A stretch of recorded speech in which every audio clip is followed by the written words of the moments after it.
ఇక గుడివాడ కళ్యాణ వెంకటేశ్వర స్వామి ఆలయంలో భారీ మోసం వెలుగు చూసింది. భక్తులు సమర్పించిన బంగారు కిరీటం తాకట్టు పెట్టింది పాలకవర్గం. దాతలు నిలదీయడంతో పాలకవర్గం మోసం వెలుగు చూసింది. 70 లక్షల కిరీటాన్ని 38 లక్షలకు తాకట్టు పెట్టారు వీళ్ళు. 2025లో స్వామివారికి కిరీటం సమర్పించారు మాటూరి సుబ్బారావు దంపతులు. అయితే గుట్టు చప్పుడు కాకుండా ఆ కిరీటాన్ని తాకట్టు పెట్టింది ఆలయ కమిటీ. ఆలయ కమిటీ అధ్యక్షుడు మోహన్ రావు సహా సభ్యులపై కూడా పలు ఆరోపణలున్నాయి. ప్రస్తుతం మార్కెట్ వాల్యూ ప్రకారం ₹1 కోటి విలువ ఉంటుంది కిరీటం. స్వామివారికి కిరీటం పెట్టమని అడిగితే సమాధానం దాటవేస్తోంది ఆలయ కమిటీ. ఇక దాతలు నిలదీయడంతో వెలుగులోకి వచ్చింది అసలు నిజం. భక్తుల కానుకలతో వ్యాపారం చేస్తున్నారని దాతలు ఆగ్రహాన్ని వ్యక్తం చేస్తున్నారు. ఆర్యవైశ్య కళ్యాణ మందిరం కమిటీ ఆధ్వర్యంలో దేవాలయ కార్యకలాపాలు నడుస్తున్నాయి. స్వామికి అలంకరించమనిచ్చాం, తాకట్టు పెట్టుకునేందుకు కాదు అంటున్నారు దాత సుబ్బారావు. పోలీసులకు చెప్తే కోర్టుకు వెళ్లమంటున్నారంటున్నారు.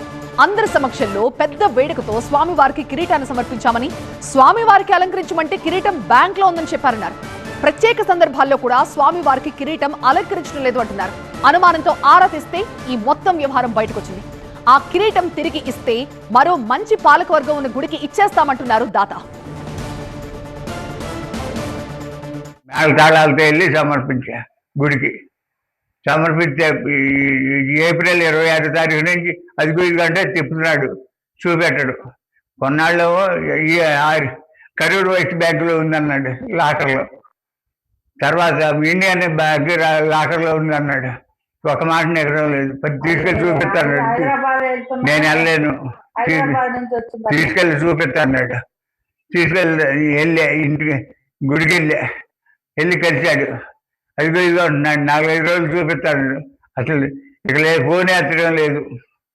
మరి అమ్ముకున్నాడు, తాకట్టు పెట్టాడు తెలియదు.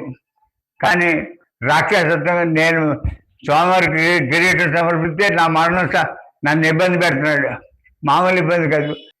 రసీదు ఇవ్వలేదు కనుక ఆ కిరీటం నాదే కదా, మరి నా కిరీటం నాకు ఇచ్చిన సంతోషమే, స్వామివారికి సమర్పించిన సంతోషమే.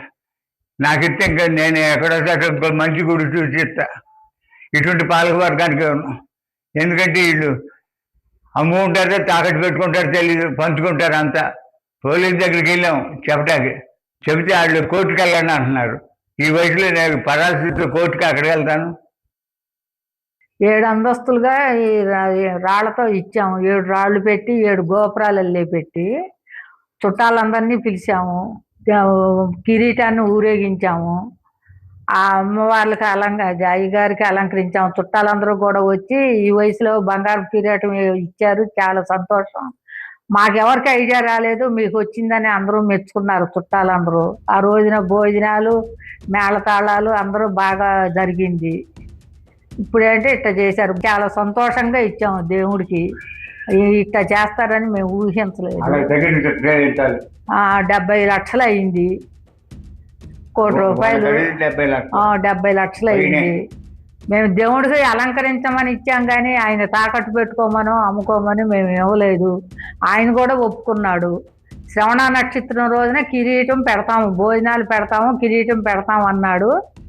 మాకు కూడా మమ్మల్ని కూడా భోజనానికి రమ్మంటే మేము రాలేమన్నాము. అందుకని మాకు క్యారేజీ కూడా పంపేవాడు. శ్రవణ నక్షత్రం రోజున పండగలప్పుడు పెడతాము, శ్రవణ నక్షత్రం రోజున పెడతాము, మీ గోత్రనామాలతో పూజలు చేస్తాము, అన్నీ ఒప్పందం పెట్టుకునే ఇచ్చాము మేము. అయినా కానీ ఇట్లా చేశాడు.